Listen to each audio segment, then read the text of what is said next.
It's Monday, the 10th of January. Good morning, Europe. A very warm welcome to the programme. These are our top stories. US and Russian officials meet in Geneva for high-stakes talks over Moscow's military build-up on the border of Ukraine. But both sides agree there's little hope of a breakthrough. 19 people, including 9 children, have died in a fire at a high-rise apartment building in the Bronx. It's New York City's deadliest blaze in 30 years. And Novak Djokovic gets his day in court.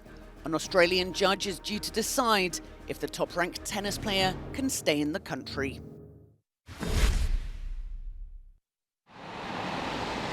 Top Russian and US officials are meeting today in Geneva for high-stakes security talks. The two sides agreed to the discussions following Russia's military build-up close to the border with eastern Ukraine. The US has told Vladimir Putin to choose between dialogue and confrontation. Russia is insisting on a pledge that Ukraine will never become a member of NATO. It is the Americans who should get ready to reach a compromise. The Russian side came here with a clear position that contains a number of elements that, to my mind, are understandable and have been so clearly formulated, including at high level, that deviating from our approaches simply it is not possible. Earlier, US Secretary of State Anthony Blinken had warned of massive consequences if Moscow renews its aggression on Ukraine.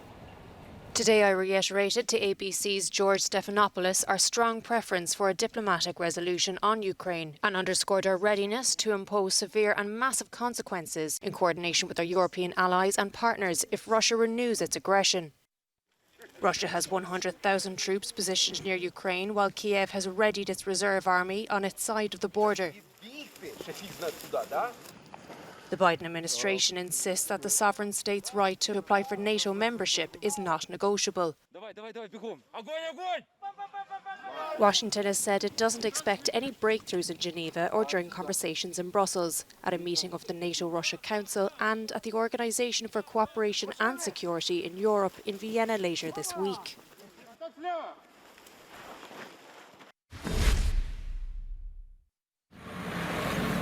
The authorities in Kazakhstan say calm has returned to the streets of the Central Asian country's largest city, Almaty, following 6 days of violent anti-government protests. Russia is still deploying troops and other personnel as part of a peacekeeping mission.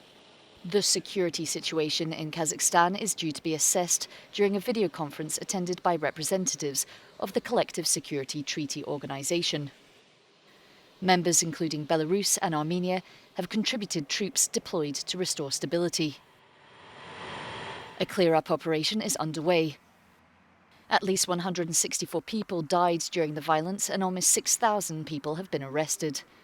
The demonstrations, triggered by a rise in fuel prices, turned into huge riots as they spread across the country. In Almaty, where protests first erupted, many residents were scared to leave their homes, especially after dark, and not just because of the curfew. But they are now venturing out in search of food and information. We met the end of the year with a shortage of goods with wild prices that, of course, were passed on to everyday shoppers.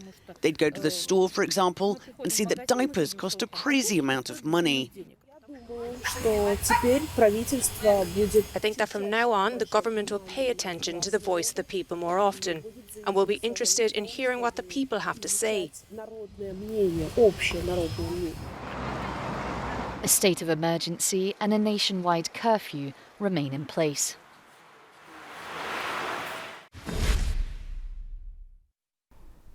How does Vladimir Putin define the role of the Russian-led military alliance in Kazakhstan? Many expect to get clarifications today when the leaders of the Collective Security Treaty Organization countries will discuss the situation in Kazakhstan during a video conference meeting.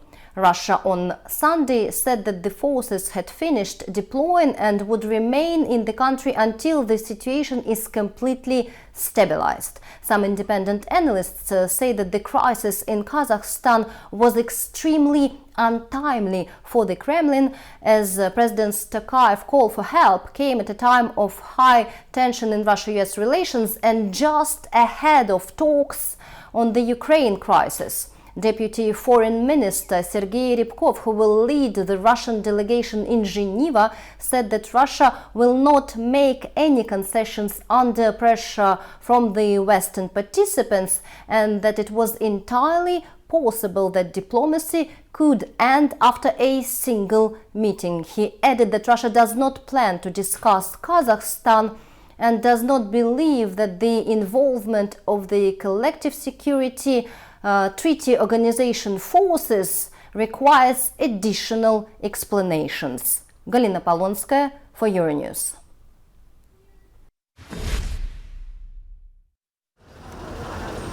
A faulty portable electric heater is believed to have sparked a fire that filled a high-rise Bronx apartment building with thick smoke, killing 19 people, including 9 children. It's New York City's deadliest fire in 3 decades. Trapped residents broke windows for air and stuffed wet towels under doors as smoke rose from a lower floor flat where the fire started. While witnesses reported seeing residents screaming for help from windows. There was a lot of kids crying, help, help, help. Yeah, when we was going down, it was so quick and we couldn't see. They took my daughter away from me and I got panicked.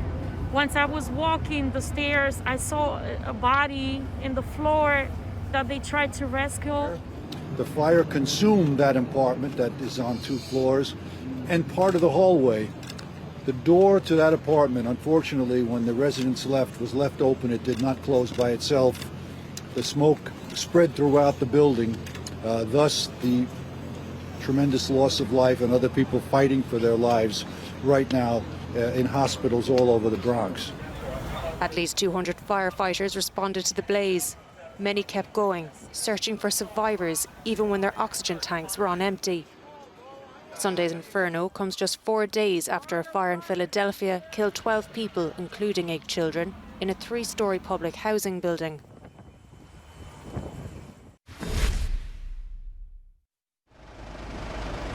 The push to get people vaccinated continues across Europe. In the UK, the rollout of booster shots comes amid soaring infection numbers of the Omicron variant.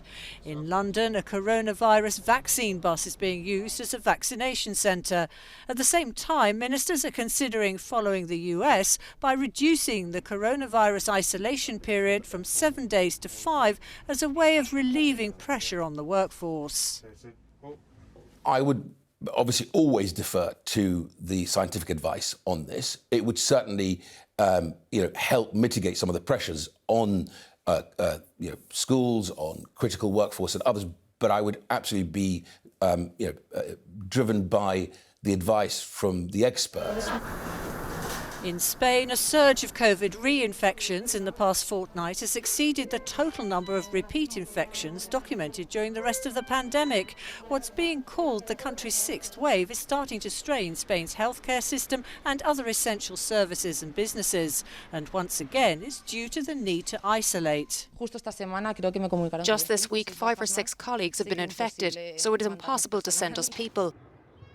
The German city of Cologne is offering an unusual vaccination experience by welcoming children aged 5 to 11 and their parents to climb on board an Airbus.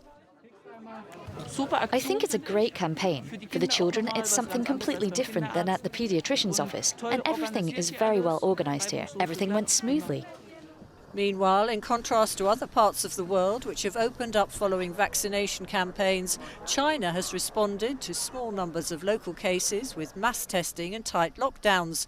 The Chinese port city of Tianjin is aiming to test its 14 million residents within 48 hours after the discovery of a cluster of COVID cases.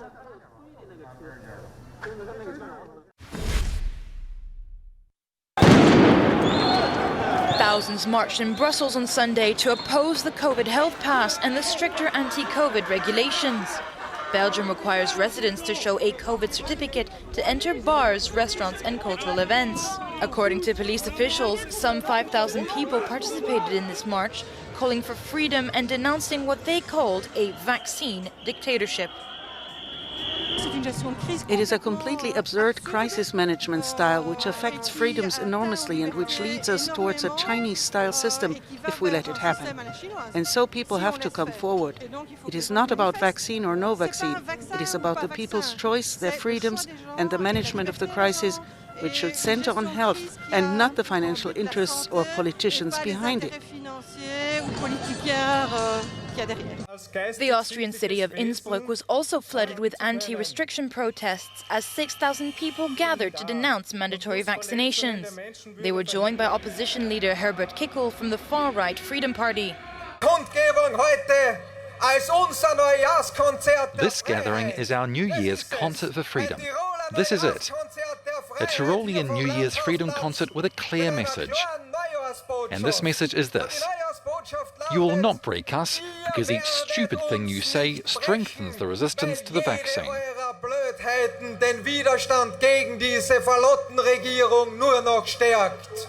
Finally, multiple anti-COVID protests occurred across the Czech Republic over the weekend. The government issued a vaccine mandate for people over 60 and in certain professions. However, the new cabinet plans to make amendments before the decree comes into force.